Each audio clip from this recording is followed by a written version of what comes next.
I want you to take a look at this pen. What thoughts came into your mind when I showed this to you? Probably you may remember that time when you dropped a pen during a final exam, or when you borrowed one, or when you lent one and they never give it back, or you just may simply think, Meredith, it is just a pen, so what is your point? Well, did you realize that there were many different thoughts about one same thing? I mean, it is just a pen, but we all have had different experiences with the pen compared to others that made that variety in our thoughts. I've been thinking about this for almost a year when I first read this book called The Monk Who Sold His Ferrari. And there was this interesting chapter that was about perspective of different situations, particularly adversities. For example, imagine you love sunny days.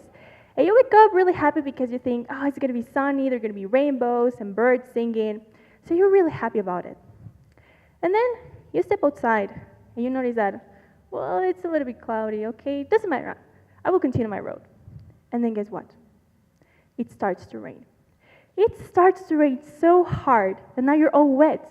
And now you're really mad because you think, oh, I have to go back to my house, change my clothes, I'm going to be late to school, I don't know how to transport to my school, so it's all a messy thing, right? I just got a question for you. Do you think that rain was the bad one here? It is just rain, right?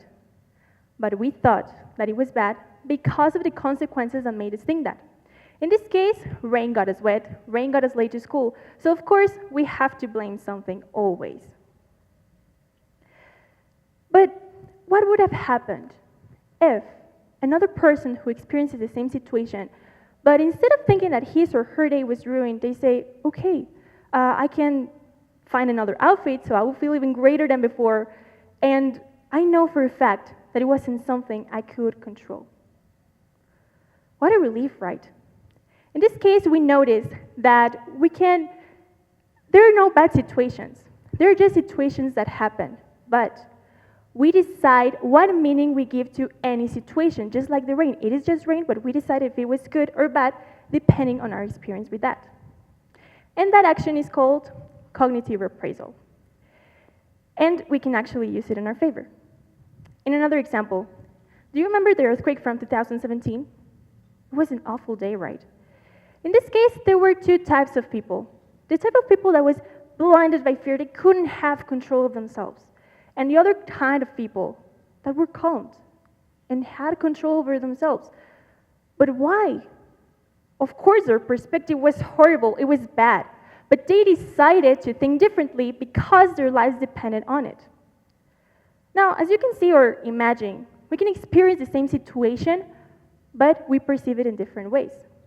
And that is our brain's fault. This happens because of a process between the amygdala, which is the one in charge of detecting danger and assigns emotions to certain memories, with the hippocampus, which is the one that keeps the context where the event occurred, which at the same time works together with the prefrontal cortex, which is the one that regulates and reinterprets the menace. So, all this happens because your brain is trying to survive. But what our brain doesn't know is that we don't live in caves anymore. We're not running away from mammoths or surviving in the forest as we used to do 1,000 years ago. Nothing like that.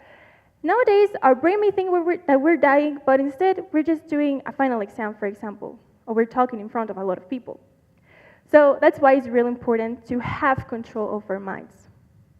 Now, coming back to the book I was reading, there was this interesting part where the monk Doug Raman said that there's always a possibility to choose what meaning we give to any situation, since we are capable to turn an obstacle into an opportunity, because the quality of our minds depends on the quality of our thoughts.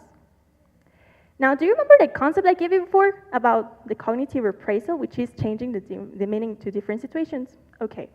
In a deep searching, I found that a study in humans that measures cortisol, which is the hormone of stress, under stress, and how cognitive appraisal versus emotional suppression worked and influenced their physiological reactions.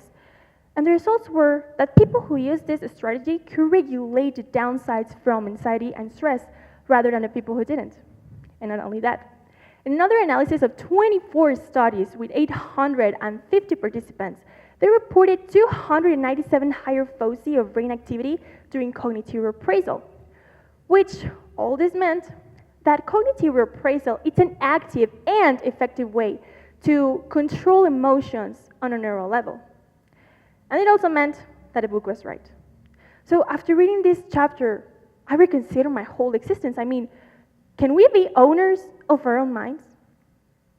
I wanted to know more about it. And that's why I analyzed ancient cultures, just like the Yogi Raman's culture. And they couldn't have done these studies or experiments as we do nowadays. So what were they based from? Of course, they didn't have this new concept of cognitive appraisal, but what they did actually have was philosophy. And that's where I found Stoicism. And usually when we think about Stoic people, we think that they are cold people and have no feelings, but that's not true at all. I think you may remember these two names, Epictetus and Marcus Aurelius. These two guys were philosophers that taught us that it's not what happens to us that affects us, but how we interpret it. They used to talk about the dichotomy of control, which encompassed aspects such as what depends on me and what doesn't. So Stoicism says that we have to focus on our actions, our attitude, and our choices. Therefore, we have to accept the climate, the past, and even other people's choices, since those aren't things that we can control. And I want to emphasize that acceptance doesn't mean giving up. Nothing like that. It means stop fighting against reality. You see, constant resistance may cause frustration rather than acceptance that can give you the energy to work where you do actually have control. And that is actually good for your mental health. Now, I personally love to listen to scientific and personal development podcasts. It's so interesting, also reading about them.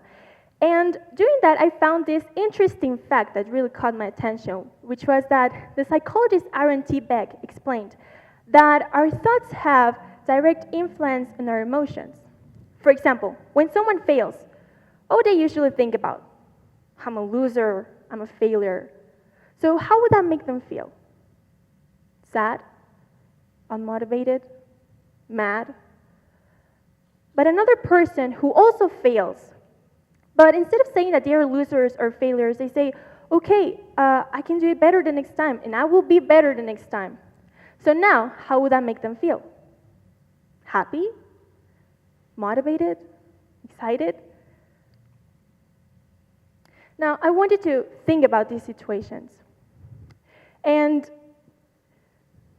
I want you to think that psychology connects with Stoicism since there is this acceptance and commitment therapy, which works a lot with the next principles, which are acceptance of difficult emotions, not fighting against them, and act based on our values. And since we cannot control what happens in the world or adversities or even people, what we do actually can control is our answer to it. And of course, that is not an easy task. It will be very selfish of me to say that it's easier for everyone when it's not. Because you don't know if the person who is sitting right next to you is having a good day right now or a bad day, or if that person is suffering right now. We don't exactly know each other. And that's okay because each person is unique, so that means their processes will be unique too. And we all fight our own battles. And not to mention that school is another difficulty. I saw and analyzed what happened in my classroom. There was academic stress, anxiety, tiredness. I'm in my last year of high school, and we're in that stage where we're turning into adults, and we have to do homeworks, projects, we have to do formalities, we have to choose a career, we have to choose a college, we have to prepare for that college. So that's really frustrating. But I also analyze what makes us stronger in these situations, and that's the way we see it. I want you to think about a situation that had happened to you at school or at home that really bothered you. Just think about it. Did your perception of that situation change after talking about it with someone else? Or did it change with time? Raise your hand if this has ever happened to you. Thank you, you can put it down. How did you feel about it? Did you notice that you were right? Did you notice that you were wrong? Or did you feel happy? Did you feel angry, sad? You know, I think you really have to take care of what you think, and as a matter of perspective. Because changing perspective, it's a powerful method to start a process of becoming a better person by controlling ourselves and by controlling our emotions. But how do I do it? How do I apply it in my life? After this talk, I want you to change your perspective. I want you to analyze your mind and your thoughts. Because, as I just said, the quality of our minds depends on the quality of our thoughts. And if you want to start with this process, I'd like to help you a little bit with one of the exercises that the monk Jog Raman said in the book, which is called the fast reframing of situations. And it consists on, when you're having a really hard situation and you don't know what to do, you gotta stop. And you gotta take a deep breath, and you gotta ask yourself 3 simple questions. The first question is, what can I learn from this? We usually forget about that part. We always say, oh, I'm so unfortunate, I'm so unlucky, why does this happen to me? But we don't really think that maybe that situation is there to teach you something, to show you something, or to make you change something. So that will lead us to the second question, which is, what opportunity is hiding here? You already know why it's there, but now how you're going to take advantage of it, how you're going to solve it. And after knowing this, you will change your perspective. And that's where you're going to ask yourself the third question. How a wise person could react or interpret this? Here is where you're going to take action. You're going to say, okay, I already know what I'm going to do, so now I will do it. And that's it. Real simple, right? Fast, but it's not really that easy.